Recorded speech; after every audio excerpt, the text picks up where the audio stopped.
자, 법문을 전해 들으실 청중들께서는 오늘 전해 들으실 사성제와 팔정도의 바른 법을 스스로 바르게 온전히 깨달아 아시고 삼계의 존재들에게 바른 법을 설하신 존귀하신 부처님께 나모 따사를 시작으로 한 개성으로 예경을 올린 이후 부타 담마 상가라고 하는 불법승 삼보에 귀의하시는 공덕으로 오늘 법회 시간을 시작하도록 하겠습니다.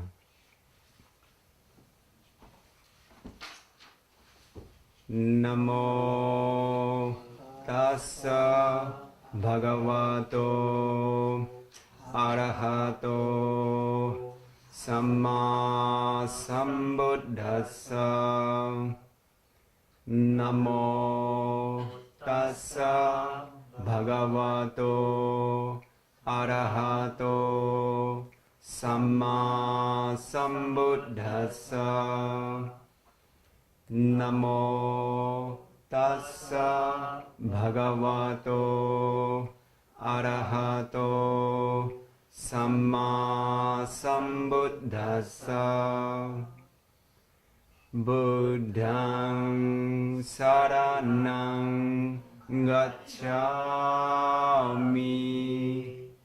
담마ṃ 사라나ṃ 가ච්ඡා미 상ඝං 사라나ṃ 가ච්ඡා미 두티얌피 부ddhaṃ 사라나ṃ 가ච්ඡා미 두티얌피 담마ṃ 사라나ṃ 가ච්ඡා미 두티얌피 상ඝං 사라나ṃ 가ච්ඡා미 따티얌피 부ddhaṃ 사라나ṃ 가ච්ඡා미 따티얌피 담마ṃ 사라나ṃ 가ච්ඡා미 따티얌피 상ඝං 사라나ṃ 가ච්ඡ아미 사두 사두 사두. 자, 청중들께서는 가장 편안한 자세로 앉으시기 바랍니다. 설해질 법에 대해서 마음을 편안하게 기울일 수 있도록 편안한 자세로 마음을 편안히 두고 주의 기울여 나가시기 바랍니다.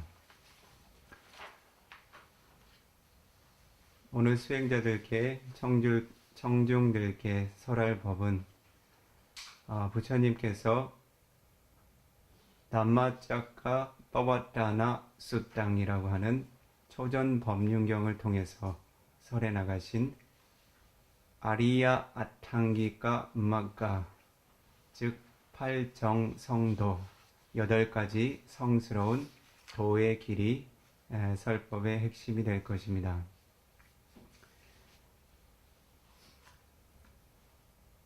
특히 이와 같은 팔정도의 길을 단지 분석적인 영역으로만 설하지 않고 세간에서 우리들이 쌓아갈 수 있는 선업들과 관련지어서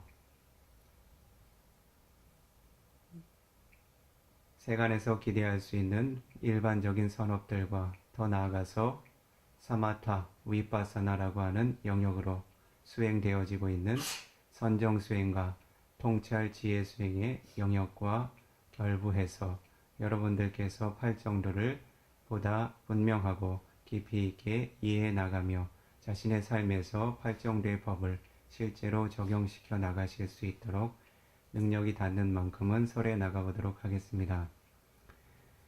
설해야 할 법의 깊이가 깊고 폭이 넓기 때문에 그 확장해서 설하는 데 한계가 있습니다.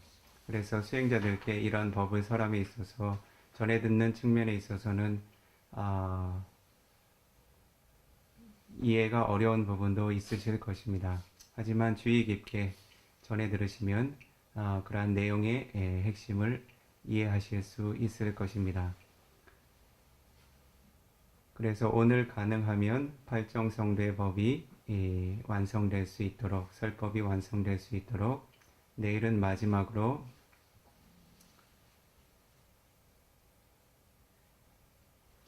사성제라고 하는 법이요. 그 사성제라고 하는 법과 함께 시간적인 여유가 된다면 빠띠자 사무빠다라고 하는 12연기의 법을 함께 설해보도록 노력하겠습니다. 어제 부처님께서 이 인간과 천신들에게 성불 이후 처음 설법을 하신 배경에 대해서 살펴보았고, 여러분들께서 사성제와 팔정도의 법을 왜 배우고 학습하여 훈련할 필요가 있는지, 이 삼사라 윤회계의 고통과 두려움을 아는 이들이 그러한 삼사라 윤회계의 고통과 두려움으로부터 벗어나기 위해서 어떠한 법들이 선행되어져서 성취되어야 하는지 등등에 대해서 설했습니다. 오늘은 직접 부처님께서 팔정도의 길을 열어 보이시기 위해서 두 가지 양극단에 치우치는 세간의 법들을 설하심으로써 설법을 펼쳐 나가시는 영역부터 시작해 보도록 하겠습니다. 부처님께서는 어떻게 설하셨습니까? 두에메 베카웨 안타 바바지테나 나 세위타바. 비카웨, 열애의 친애하는 아들들 비쿠들이여, 두에메 안타, 두 가지로 존재하는 저속한 극단의 길이 있다. 빠빠지테이나, 출가자의 삶을 사는 이들은, 출가의 삶을 사는 이들은 나세위타파, 이와 같은 두 가지 극단의 길을 의지하지 말아야 한다. 의지하지 말아야 마땅하다라고 설해 두셨습니다. 즉 부처님께서는 두 가지의 양극단의 길을, 출가의 삶을 사는 이들은 의지하지 말아야 한다고 처음 열어 보이고 있습니다. 부처님의 가르침의 영역에서 빠빠지따라고 부르는 것은 출가자를 의미합니다. 그렇다면 이 장소에 출가자의 삶을 살지 않는 여러분들은 양극단의 길을 쫓아도 된다는 의미일까요? 어떻습니까? 자, 그러면 빠빠지따라고 하는 출가의 의미를 살펴보죠. 이 빠빠지따라고 하는 말의 의미는 killesa라고 하는 번뇌들을 자신의 삶에서 제거하고 몰아내기 위해서 노력하고 애쓰는 이들을 빠빠지따라고 부릅니다. 이것이 바로 출가자의 정의입니다. 즉 출가자라고 하는 것은 가사를 걸치고 머리를 깎고 바루를 소지했다고 해서 진정한 출가자라고 부르지 않습니다. 부처님의 시선에서는 어떻습니까? 한 존재가 killesa라고 하는 번뇌를 몰아내고 제거하기 위해서 애쓰고 힘쓰고 있다면 그는 빠빠지따, 출가자로 불려야 마땅하다. 그래서 부처님께서 설법을 하실 때는 항상 비카웨, 비쿠들이여 라고 부르시지만 이 비쿠라고 하는 의미 또한 그 어원적인 의미로는 걸식하여 생계를 유지하는 자라는 의미가 있습니다.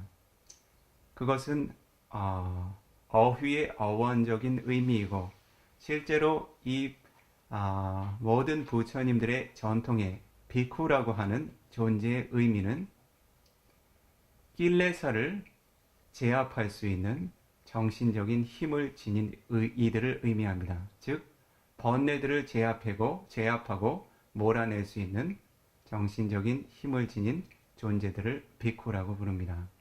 즉 번뇌들을 제압하고 몰아낼 수 있는 개, 정, 해, 삼학의 공덕을 지닌 이들을 무엇이라고 부른다고요? 비쿠.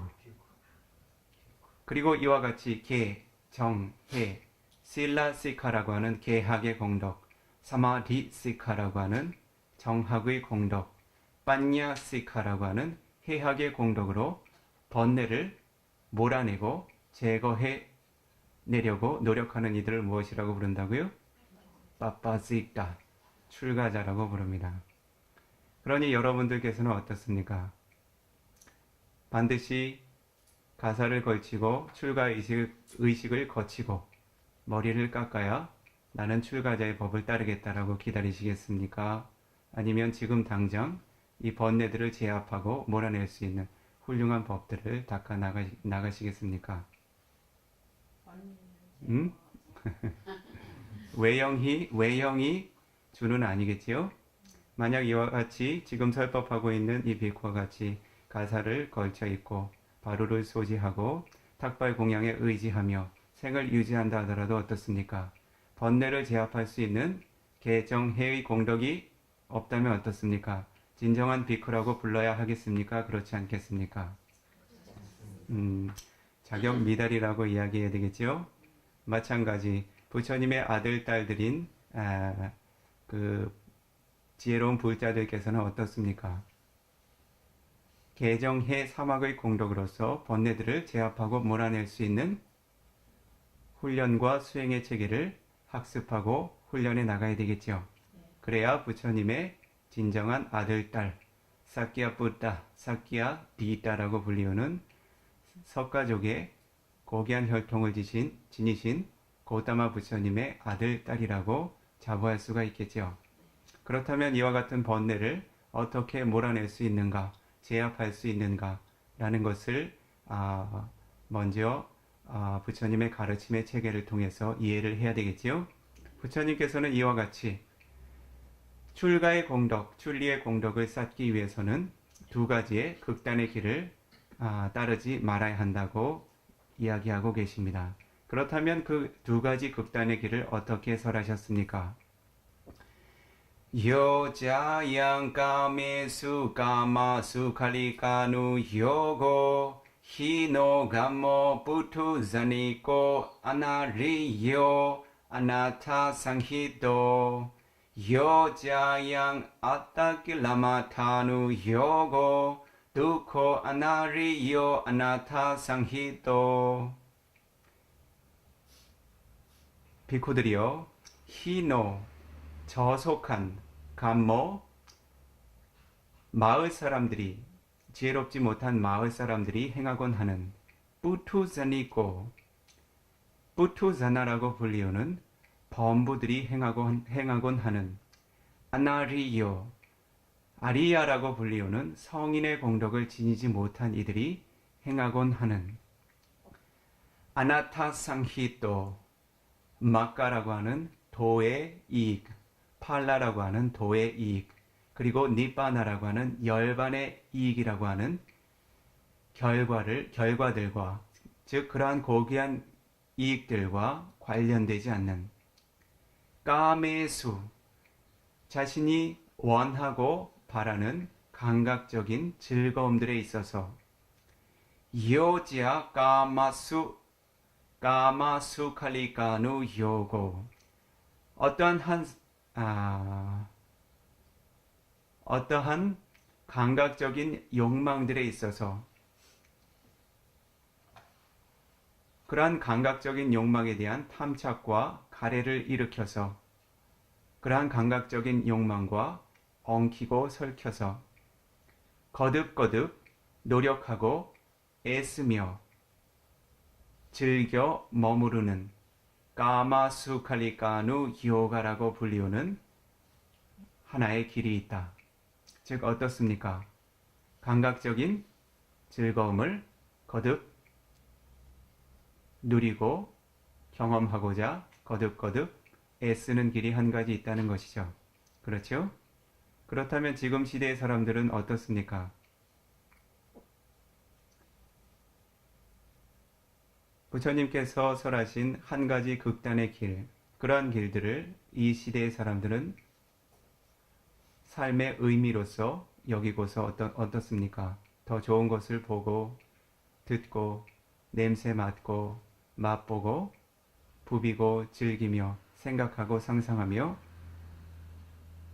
까마수카라고 하는 감각적인 욕망들에 머무르고 있죠. 그렇죠? 이와 같은 감각적인 욕망에 머무르는 길을 부처님께서는 의지하지 말아야 한다고 설해 두셨습니다. 자, 그렇다면 다른 한 가지의 길은 무엇입니까? 두코, 몸의 괴로움과 마음의 괴로움의 원인이 되는 아나리요, 아리아라 불리우는 성인의 공덕을 지니지 못한 이들이 행하고 의지하는 아나타 상히또 마카 팔라 니빠나, 즉 도, 과, 열반이라고 하는 이익들과 함께하지 않는 요자 아따 길라마타누 요고, 실로 어떠한 자신의 몸을 지치게 하고 괴롭게 하는 수행의 영역이 있다. 이를 아따 길라마타누 요가라고 부처님께서 정의하셨죠.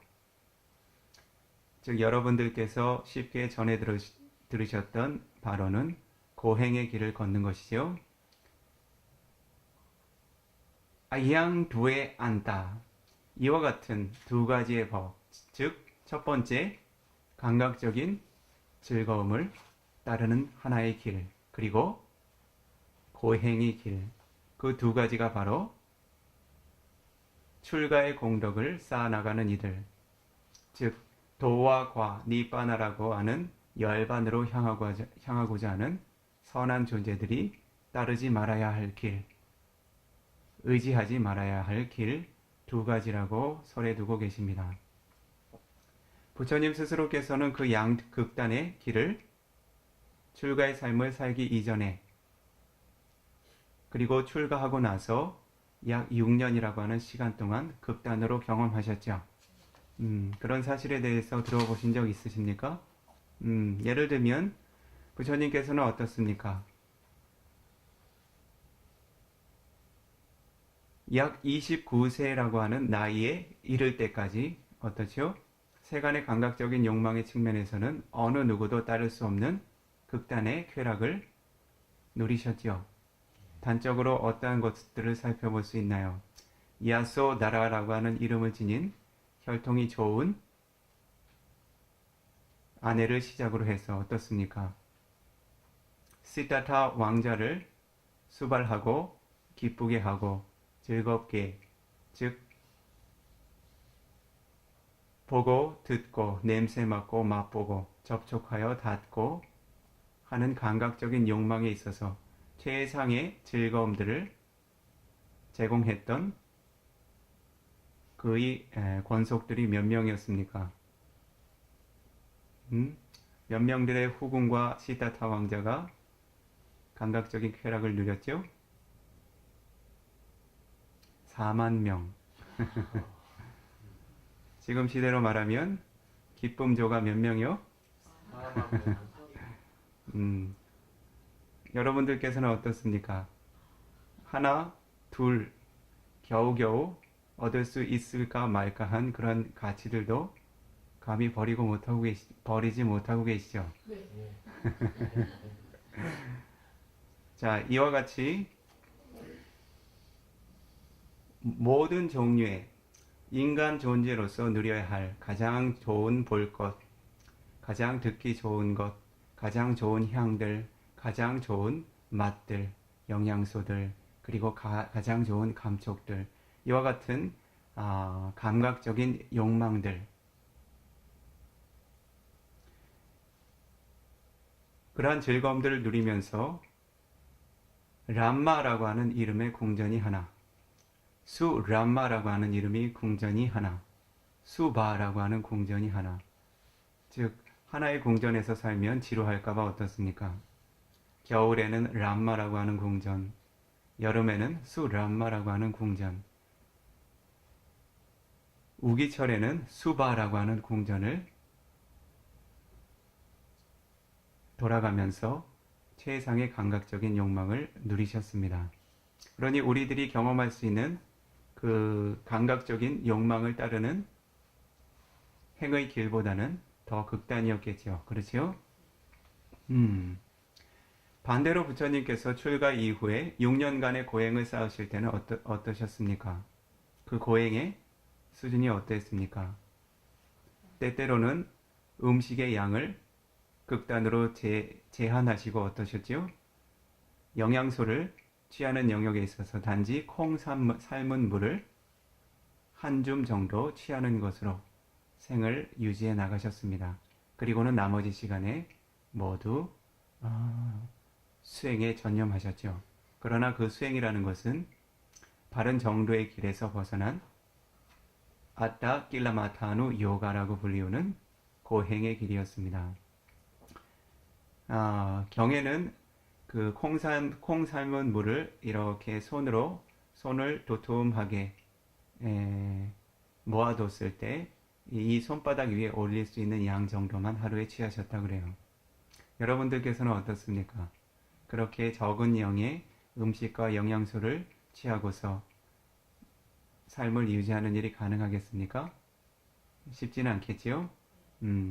그러나 부처님께서는 이와 같은 그 고행의 길을 걸어가실 때 자신이 과거의 생에 쌓아왔던 불선업의 결과로서 바로 정도의 길을 깨닫지 못하고 이와 같이 6년이라고 하는 큰 고행의 괴로움을 경험하셔야 했습니다.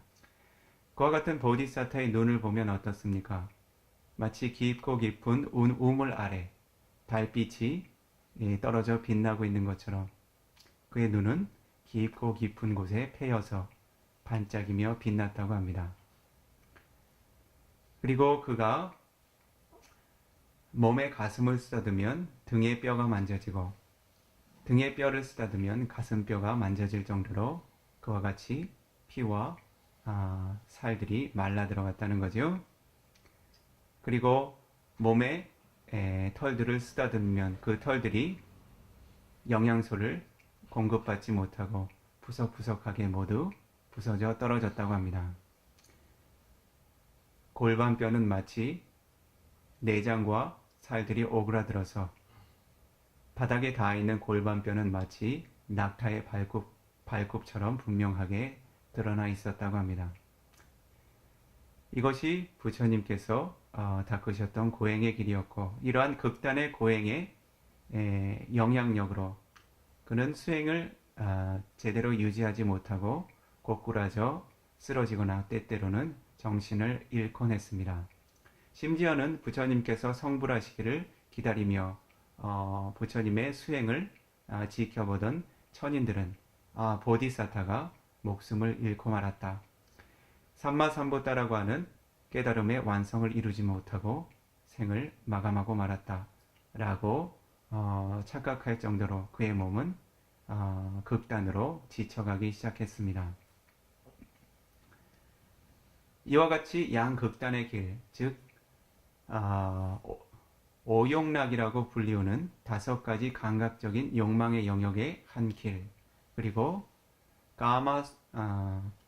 아따 낄라마타누 요가라고 불리우는 극단의 고행의 길, 이러한 2가지의 길을 부처님께서는 삼가야 한다고 설해 두셨습니다.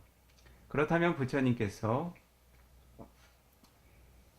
과연 2가지의 길을 삼가고 나서 어떠한 길을 걸어 나가야 하는가라고 설법하신 영역에 에테 코 베카웨 우보 안테 아누파감마 맞지마 파티파다 타타가테나 아비삼부ද්ධ 자쿠카라니 ஞා나카라니 우파사마야 아비냐야 삼보다야 니바나야 상와다디 라고 설해 나가셨습니다.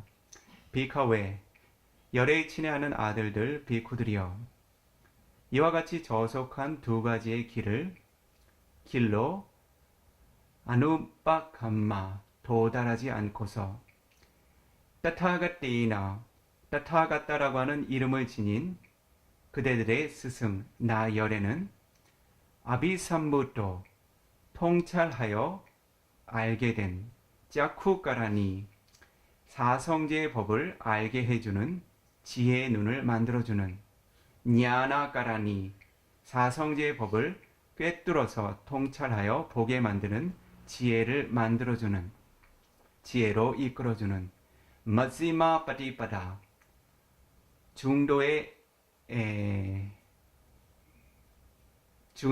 길을 우빠사마야 번뇌라고 하는 뜨거움을 고요하게 잠재우기 위하여 아빈냐야 사성제의 법을 통찰하여 알기 위하여 삼보다야 사성제의 법을 통찰하여 알므로써 아리야 마카냐나라고 하는 성인의 도의 의식을 성인의 도의 지혜를 성취하기 위한 이익을 위하여 니바나야 아상카타 다두라고 불리우는 즉 조건지어짐이 없는 성분인 생성과 소멸이라고 하는 조건으로 존재하지 않는 성분인 니바나라고 하는 열반의 성취를 위한 이익을 위해서 상와따띠 실로 존재한다. 즉 중도의 길이라고 하는 것은 니바나라고 하는 열반을 향해서 분명히 존재하는 길이라고 설해 두시고 계십니다. 그러니 이와 같은 삼사라 윤회계의 두려움을 아는 존재들인 비쿠, 삼사라 윤회계의 두려움을 알고 그러한 삼사라 윤회계의 고통으로부터 벗어나고자 애쓰고 노력하는 빠빠지타 출가자들은 어떻게 해야 되겠습니까? 마지마 빠디바다라고 하는 중도의 길을 수행하고 걸어 나가셔야 되겠죠. 그렇다면 그러한 중도의 길이 어떠한 요소로 구성되어 있고 어떠한 의미를 지니고 있는지 또한 알고 계셔야 되겠죠. 그래서 부처님께서는 단계적으로 다시 한번 8정도의 길의 영역까지 법을 확장해 나가십니다. 확장해 나가신 모습은 아야메와 아리요 아탕기꼬 막고 비쿠들이여 이와 같은 8가지의 성스러운 도의 길이 있다. 세야티당 사마디티 사마상가포 사마와자 사마가만도 사마아지보 사마와야모 사마사티 사마사마디 여러분들이 가지고 계신 그 초기 불교 자료 모음 직연 명상원에서 발간한 초기 불교 자료 모음에 보시면 팔정성도의 법을 해설해 놓은 부분이 있죠. 참고하셔도 좋습니다. 즉 팔정성도의 길이라고 하는 것은 어떠한 길인가? 첫 번째 삼마디티 어떤 길인가요? 바른 견해. 두 번째 삼마상가포 바른 사유. 세 번째 삼마와자 삼마가만도 삼마아지보 삼마와야모 삼마사티 삼마사마디 모두 알고 계셨군요. 그럼 팔정도의 길을 스스로 걸어가실 수 있으시겠군요. 그렇죠? 오늘 법문 일찍 마쳐도 되겠네요. 자, 이 팔정도의 그 가르침을 부처님의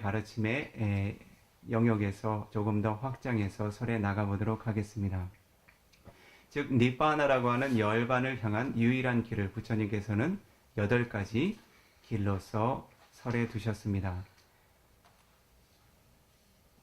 그 니바나 열반으로 향하는 8가지의 유일한 길이기에 그러한 길들 중에 하나 혹은 둘이 결여되면 어떻겠습니까? 니바나라고 하는 열반에 도달할 수 있겠습니까? 어떻겠습니까? 도달할 수 없겠지요. 부처님께서는 8가지의 길을 모두 완성해야 열반으로 이르는 하나의 길이 열린다고 설해 두셨습니다. 그래서 우선은 부처님께서 설하신 아리야 아탕기까 막가라고 하는 이름은 법어는 어떠한 의미를 지니고 있는지를 살펴보겠습니다. 아리야라고 하는 것은 성인들이 지니고 있다는 이야기입니다. 즉 성인들이 공덕이라는 거죠. 아타라고 하는 것은 8가지라는 의미입니다.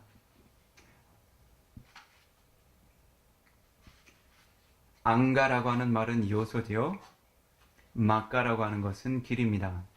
아리야, 성인들이 소유하고 있는 아타, 8가지로 존재하는 앙가, 요소를 지닌 막가, 길을 아리야 아탕기까 막가라고 부릅니다. 우리말로는 팔정성도, 더 축약해서는 팔정도라고 부르지요. 그래서 이러한 부처님의 바른 깨달음의 길을 우리들도 바르게 학습하고 이해하고 실천해 나가야 할 것입니다. 그렇다면 가장 먼저 이 팔정도를 부처님께서는 3가지의 묶음으로써 체계적으로 설해 나가셨습니다. 첫 번째, 삼마디티라고 하는 정견과 삼마상가빠라고 하는 정사유는 지혜의 영역으로서 하나의 묶음을 이루고 있습니다. 이와 같은 묶음을 빠냐 막강가라고 부릅니다. 즉 지혜라고 하는 공덕을 지닌 도의 요소들을 의미합니다. 즉 지혜의 공덕을 지닌 도의 요소가 몇 가지요?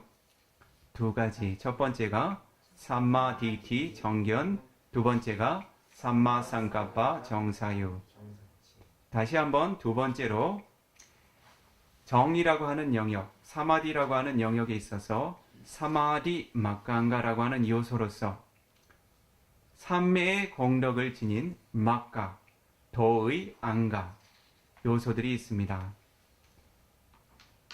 즉 삼매라고 하는 공덕을 지닌 도의 요소는 바로 3가지 정정하겠습니다. 순서가 조금 바뀌었네요. 실라 막강가라고 불리우는 실라, 계행의 공덕을 지닌 도의 요소가 3가지 존재합니다. 첫 번째로 삼마와자, 바른 언어, 정어, 그리고 삼마까만따, 바른 행위, 몸의 행위를 의미하지요.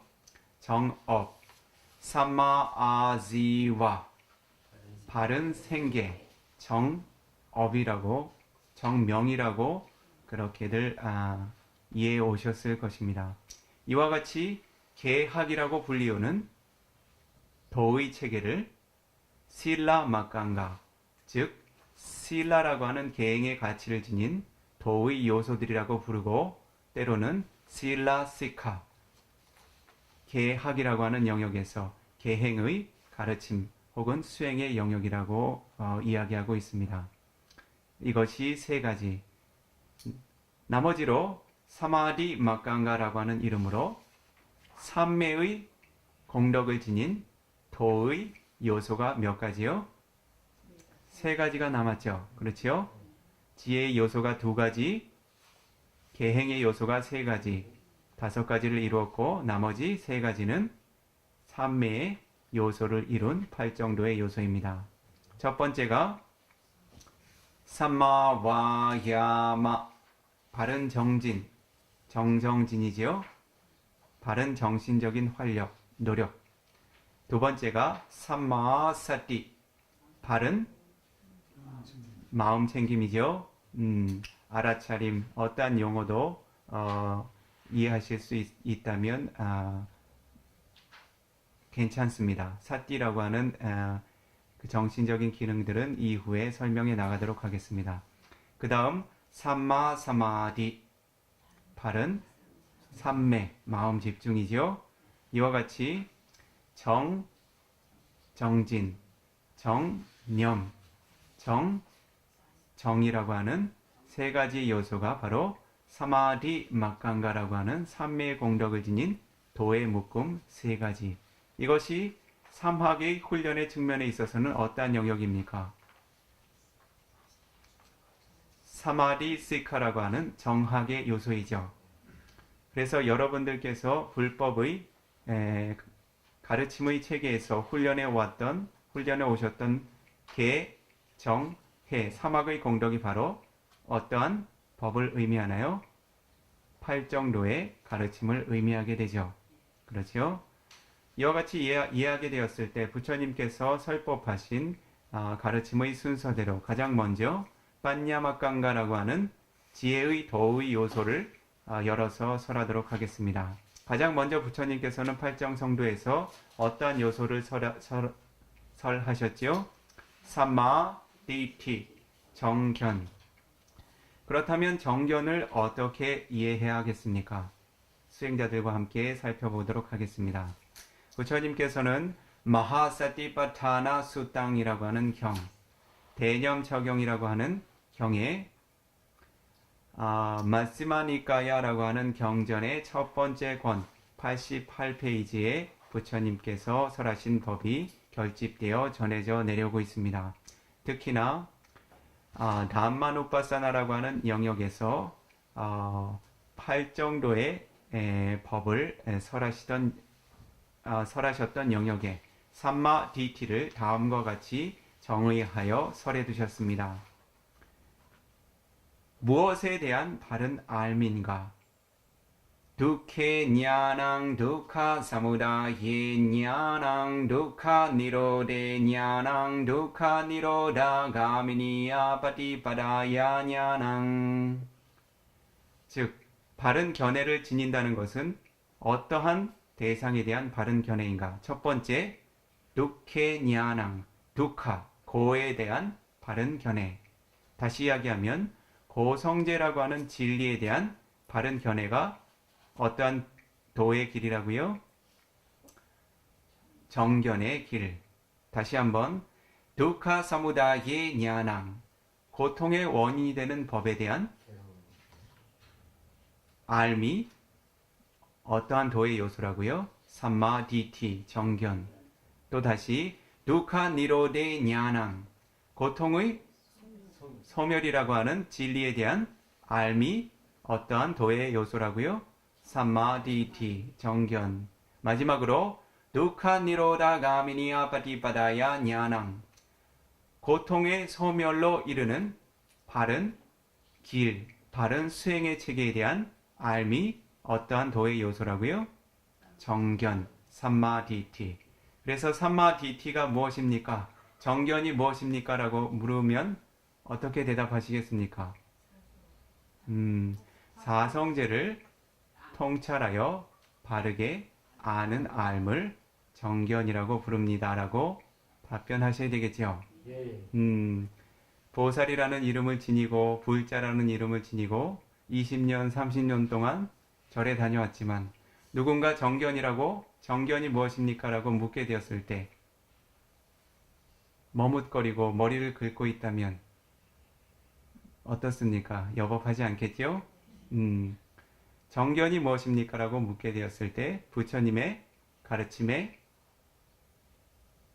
의거해서 분명하게 설해 줄 수 있는 그러한 지혜를 지니실 수 있으셔야 되겠지요? 이것이 바로 부처님께서 그 깨달음에 이르는 유일한 길이라고 설해 두신 그 대념처경의 가르침에서 설해 두신 삼마디티, 정견의 영역입니다. 그래서 이 영역에서는 사성제가 네 가지의 요소로 구성되었기에 어떻습니까? 정견도 네 가지 요소의 알미 생겨날 수 있겠죠. 그렇죠?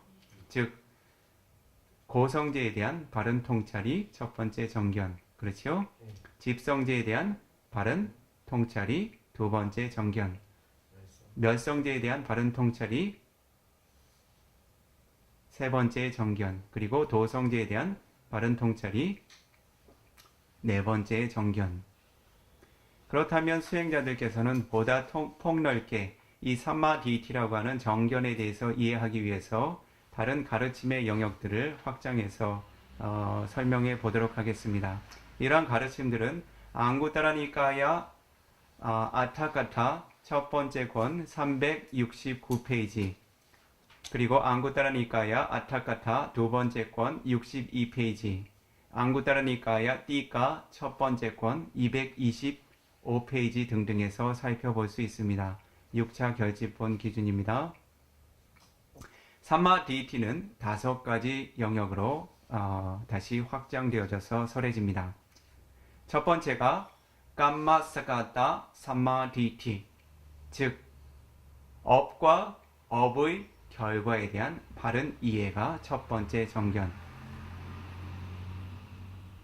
다시 이해하기 쉬운 영역으로 설명하면 어떠한 것이 선업이고 어떠한 것이 불선업이며, 선업의 결과는 어떠한 이익들을 가져다주며 불선업의 결과는 어떠한 불이익들을 가져다주는지에 대한 이해가 바로 깜마사가타 삼마디티, 즉 업과 업의 결과에 대한 바른 정견이라 합니다. 그래서 이와 같이 업에 대한 바른 이해를 갖는 것 또한 삼마디티, 정견의 한 영역임을 기억해 두시기 바랍니다. 다음 한 가지, 자나 삼마디티, 이것은 선정이라고 하는 정견입니다. 이러한 영역은 이후에 조금 확장해서 설명할 기회가 있을 것입니다. 예를 들어서 이 장소에서 수행하시는 분들은 어떠한 수행의 주제를 주로 지니고 계시죠? 아나파나사티요. 그렇다면 아나파나사티를 개발하게 될 때 수행자가 아나파나사티라고 하는 수행의 주제를 통해서 파타마 자나, 두티야 자나, 따티야 자나, 짜투타 자나라고 하는 6개의 선정들을, 3개의 선정들을 증득해 나가게 될 때 어떻습니까? 그러한 선정의 증득 이전에 무엇에 대한 확고한 알미 생겨납니까? 아나파나 빠티바가 니미따라고 하는 호흡의 표상에 대한 확고한 인식이 생겨나게 되죠. 그렇죠? 이것이 바로 호흡의 표상이라고 하는 분명한 알미 생겨나게 되죠. 거기에서 어떻습니까? 그와 같은 삼매의 공덕의 구성 요소가 되는 자난가라고 하는 선정의 요소들이 있죠. 첫 번째, 위타카라고 하는 아나파나 빠티바가 니미따를 전향해주는 힘, 향하는 힘들, 그렇죠? 적용하는 힘. 그리고 위짜라, 아나파나 빠티바가 니미따라고 하는 아나파나 들숨 날숨의 본 표상에 거듭거듭 머무르고 적용되는 정신적인 힘, 위짜라죠. 그리고 삐띠, 어떻습니까? 아나파나 빠티바가 니미따, 아나파나의 본삼의 표상을 관하며 거듭 기뻐하고 만족하는 특성들. 그리고 네 번째로 수카, 아나파나의 본삼의 표상에 머무르며 거듭 행복하게 경험하는 정신적인 특성들. 그리고 다섯 번째는 에카카타, 아나파나사티, 들숨 날숨의 표상에 거듭거듭 확고하게 머무르며 고정되는 특성들. 수행자들은 어떻습니까? 자신이 첫 번째 아나파나사티라고 하는 들숨 날숨 수행의 주제를 통해서 첫 번째 선정에 입정하게 될 때 이와 같은 5가지 선정의 요소들을 조사하고 통찰하게 됩니다. 그러한 수행자에게 어떻습니까? 그러한 선정의 공덕들이 무르익게 될 때, 이것은 대상을 향하는 정신적인 요소, 위따까이다. 이것은 대상에 거듭 적용되는 요소, 위짜라이다. 이것은 대상을 기뻐하는 요소, 삐띠라고 하는 정신적인 요소이며, 이것은 대상을 통해서 만족감을 일으키는 수카라고 하는 정신적인 요소이다. 그리고 이것은 에까까타라고 불리우는 산매의 핵심인 대상에 고정되는 특성이다. 라고 하는 알미 어떻습니까? 분명히 드러나겠죠. 그러한 알미 분명하지 못하다면 어떻습니까? 그것은 확고한 선정의 영역에 도달했다고 볼 수가 없겠죠. 그래서 이와 같은 자나 삼마디티는 무엇을 의미하는가 하냐면 바로 자나라고 하는 선정의 요소들을 선정의 정신적인 힘을 구성하는 자난가 선정의 요소들에 대한 분명한 통찰이라고 이야기해야 되겠지요. 또 다른 의미로는 선정의 대상이 되는 아나파나파티바가 니미타라고 하는 선정의 본 표상에 대한 확고한 이해라고 불러야 되겠죠. 이와 같은 정견을 사마타 수행의 영역에서 사나 사마디티라고 부릅니다. 그래서 여러분들께서는 어떻습니까? 사마타 선정 수행에서는 정견이 포함되지 않는다라고 이해하셔야 되겠습니까? 아니면 사마타 수행에서 필요한 정견의 요소가 존재한다고 이해하셔야 되겠습니까? 바른 가르침의 체계를 의지하여 이 사마타 수행의 체계에도 그 정견의 요소가 존재한다는 것을 이해하셔야 되겠죠. 세 번째로 위파사나 삼마디티라고 하는 정견이 있습니다. 이것은 다름 아닌 대상의 조건지어진 물질과 정신현상이라고 하는 상카라라고 하는 이름을 지닌 조건지어진 모든 삼라만상의 물질과 정신현상들이 지니고 있는 보편적인 특성들이 있죠. 그것을 부처님께서는 사마냐 라카나라고 부르셨지요. 즉 라카나라고 하는 특징들이 사마냐 보편적인 특성으로 존재한다는 것입니다. 즉 각각의 대상들은 각각의 특성과 개성을 지니고 있지만 본질을 지니고 있지만 그들 각각이 지니고 있는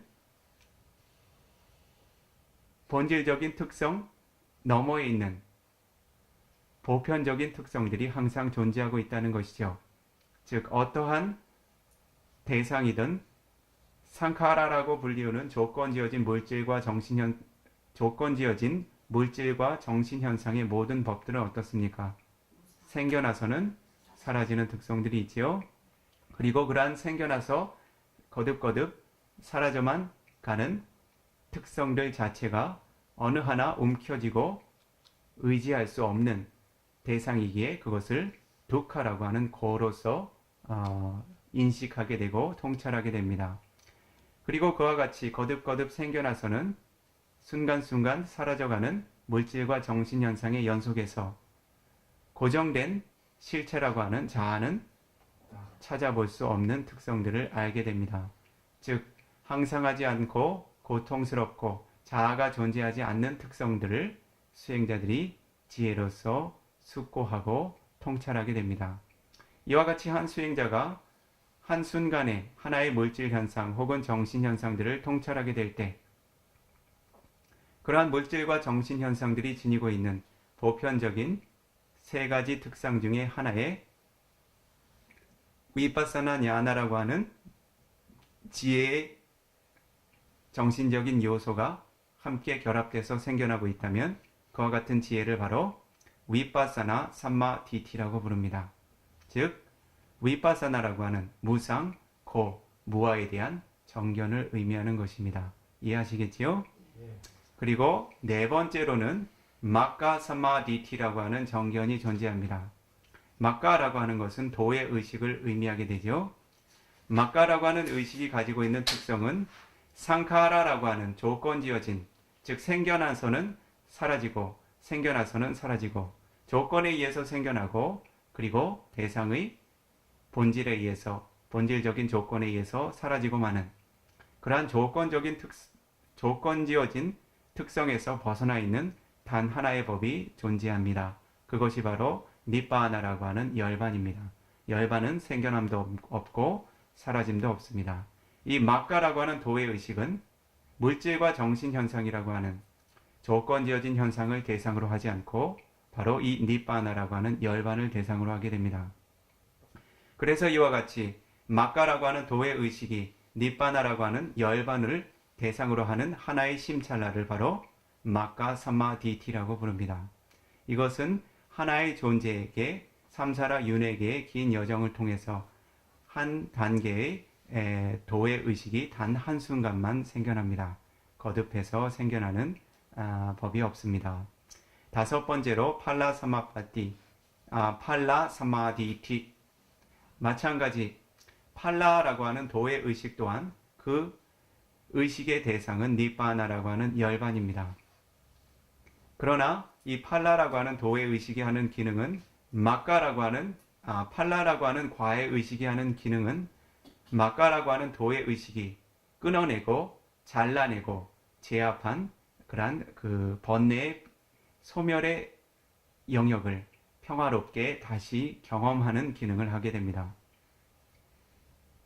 즉 팔라라고 하는 과의 의식이 대상으로 삼는 것은 니빠나라고 하는 열반으로서 마카라고 하는 도의 의식과 동일하지만 그 기능에 있어서는 다소 차이가 있습니다. 마카라고 하는 도의 의식은 번뇌를 끊어내어 다시는 돌아오지 않는 영역으로 제거해내는 기능을 하게 되고 팔라라고 하는 과의 의식은 그와 같이 제압되고 제거되고 제압된 고요해진 번뇌가 사라진 영역을 다시 열반을 통해서 경험하는 것입니다. 그래서 이 팔라라고 하는 과의 의식은 수행자들이 훈련하면 훈련하는 만큼 거듭거듭 경험되어질 수 있습니다. 이와 같이 한 수행자가 팔라냐나라고 하는 도의 의식으로 니바나라고 하는 열반을 경험하게 될 때 어떻습니까?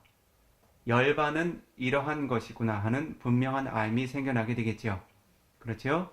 그러한 것들은 자신이 설법에서 들었던 혹은 경전에서 읽었던 니바나, 열반이라고 하는 개념하고는 다른 차원이겠죠. 자신이 실제로 지혜로서 통찰하고 경험하는 열반의 영역이겠죠. 이와 같이 열반을 경험하는 의식의 한 찰나에 생겨나는 도의 의식과 과의 의식을 바로 마카 사마디티, 도라는 정견, 팔라 사마디티, 과라고 하는 정견이라고 이야기합니다. 이와 같은 다섯 가지의 영역을 사마디티, 정견의 영역으로 수행자들께서는 또한 기억해 두셔야 할 것입니다. 기억하고 계십니까? 첫 번째가 업과 업의 결과에 대한 바른 정견, 두 번째가 선정이라는 바른 정견, 세 번째가 위파사나 통찰이라고 하는 바른 정견, 네 번째가 도라고 하는 바른 정견, 다섯 번째가 과라고 하는 바른 정견. 어떻습니까? 여러분들이 원하는 이익들이 높은 단계, 마지막 단계 이익들이 이 영역에 모두 포함되어 있지 않습니까? 자, 이와 같이 그 삼마디티에 대한 정견을 수행자들께서 이해를 하시고 이후에는 삼마상카빠라고 하는 지혜의 영역에 있어서 두 가지로 구성이 되어 있는 두 번째 정견의 요소로 설법을 진행해 나가보도록 하겠습니다. 이 영역이 조금 수행자들이 분명하게 이해하지 못하는 영역이기도 하고 설법해야 할 분량이 조금 사실은 많습니다. 시간이 허락되는 만큼 설법을 진행해 보도록 하겠습니다. 부처님께서는 삼마상카빠라고 하는 정사유죠. 그렇죠? 여러분들께서는 이와 같은 도의 요소를 무엇이라고 이해하셨습니까? 보통은 바른 생각이라고 이해하셨죠? 예. 그렇다면 바른 생각은 무엇을 의미합니까? 지혜에 대한 바른 생각. 그렇죠? 부처님의 가르침에 의거해서 정확하게 설법할 수 있는 능력들을 지니셔야 되겠지요? 이번 법회에 목적은 똑똑한 부다의 아들과 딸들이 되는 계기를 갖기 위해서 부처님의 바른 정법을 핵심적으로 이해하는 시간으로 삼도록 하겠습니다. 부처님께서는 세 가지 종류의 삼마상가파, 바른 사유, 정사유, 혹은 여러분들께서 이해하는 바른 생각이라고 이해하시는 정도의 길을 펼쳐 보이셨습니다. 첫 번째가 네캄마 상가파, 이것은 출리라고 하는 말을 사용했지요. 출리는 무엇으로부터 떠나는 겁니까? 그렇죠. 감각적인 욕망을 비롯한 그 번뇌 성분으로부터 떠나가는 것이겠지요. 이 출리의 공덕에 대해서 이 비쿠가 좀 확장해서 설해 보려고 합니다. 우선은 그 세 가지 구성 요소를 모두 먼저 살펴보지요. 첫 번째가 네캄마 상가파, 즉 출리의 공덕에 대한 바른 사유, 숙고지요. 두 번째가 아비아바다 상가파, 이것은 무슨 종류의 숙고입니까?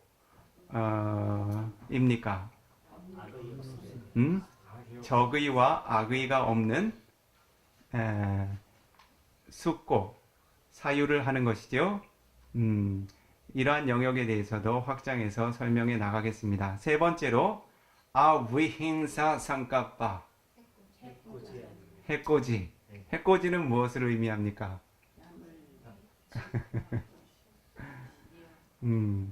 약간은 모호하죠. 이 비쿠가 이후에 여러분들께서 이해하실 수 있도록 확장해서 설명해 보도록 하겠습니다. 우선은 네캄마 상가파라고 하는 요소에 대해서 살펴보죠. 네캄마 상가파는 쉽게 이야기해서 떠나가는 공덕입니다. 멀리 두고 떠나가는 공덕입니다. 무엇을 멀리 두고 떠나가나요? 감각적인 욕망과 번뇌의 소재로부터 멀리 떠나가는 것을 의미합니다. 경의 영역에서는 이와 같은 네캄마 상가파의 공덕에 대해서 광범위하게 설해둔 영역이 있습니다.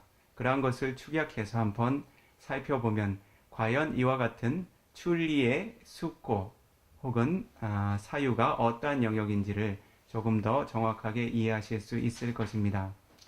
축약적으로 포괄해서 이야기하자면 네캄마 상가파, 출리에 대한 사유라고 하는 것은 가장 먼저는 killesa라고 하는 번뇌로부터 멀어지는 공덕을 의미합니다. 그것이 첫 번째, 기억해 두십시오. 네캄마의 의미. 두 번째로는 상사라 왓다 두카라고 불리우는 삼사라 윤회의 고통으로부터 벗어나는 이익을 네캄마라고 부릅니다. 자, 이것이 그 네캄마가 지니고 있는, 즉 출리라고 하는 공덕이 지니고 있는 핵심적인 의미입니다.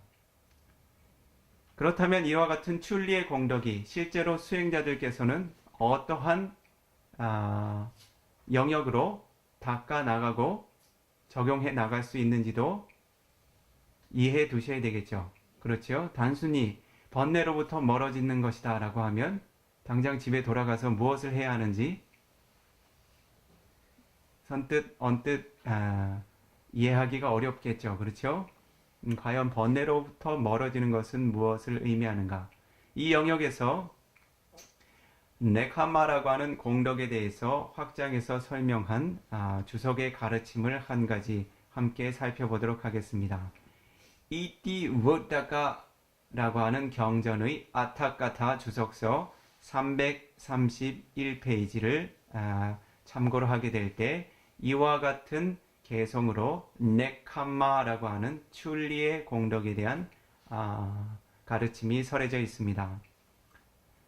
바바자파타마 자낭 니바난자 웨파사나 사베피 쿠살라 담마 네캄마티 바보자레. 이것은 네캄마라고 하는 공덕을 설에서 펼쳐 보인 핵심적인 가르침입니다. 시간이 얼마나 되지요? 시간이 빨리 가네요. 그렇죠? 1시간 됐네요. 연속으로요? 아, 잠깐 마음을 전환하고 몸도 조금 이렇게 활력을 다시 얻으실 수 있도록요. 그래서 5분만 쉬죠. 5분 쉬었다가 잠시 몸을 풀어주는 정도로 그 몸과 마음을 환기시켜주고 다시 그 네카마 상가파라고 하는 영역을 이어서 설해 나가도록 하겠습니다. 너무 좋아요. 사두 사두 사두